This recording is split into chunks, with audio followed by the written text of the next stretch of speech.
Il me fait plaisir aujourd'hui de vous partager deux outils qui vont probablement révolutionner votre façon de communiquer. Un, l'écoute. Êtes-vous vraiment dans l'écoute lorsque vous êtes en interaction avec quelqu'un, peu importe qui et peu importe le contexte? Assez souvent, on est préoccupé, on réfléchit, on analyse, on critique, on juge et on se prépare à la riposte lorsque la personne nous communique une information. Pour développer son écoute, il faut s'abandonner. Donc, tasser ces barrières, ces obstacles à l'écoute. Habituez-vous à ne pas juger, à tasser toutes vos réflexions et à vraiment vous abandonner à ce que l'autre vous raconte. Ensuite, vous réfléchissez à votre message, à la réponse que vous voulez lui donner et vous lui communiquez. C'est ce qu'on appelle la technique EPC. J'écoute, je me positionne et je communique. Acceptez qu'il y aura toujours un délai, et plus on va se pratiquer, moins le délai sera long.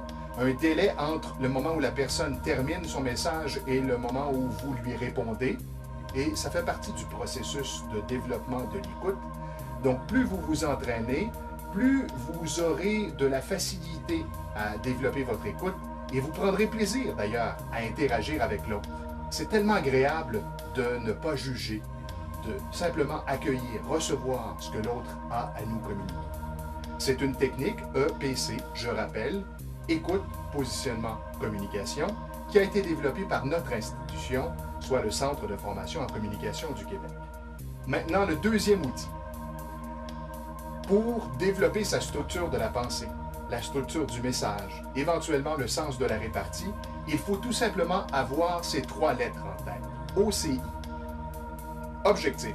Qu'est-ce que je veux que l'autre retienne de mon message? C pour conclusion, comment je termine mon message, et I pour introduction. Si on veut que le message soit bien constitué, ces trois lettres sont absolument essentielles. Donc, l'objectif, quel est l'angle? Qu'est-ce que je veux que la personne retienne de mon message?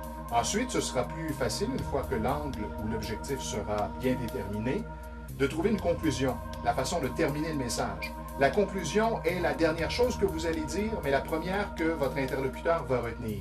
Et I pour introduction. Comment je débute mon message? Et le début du message est important parce que c'est là qu'on accroche l'oreille de l'autre. Alors, je vous invite à vous pratiquer, à persévérer, à ne pas vous décourager.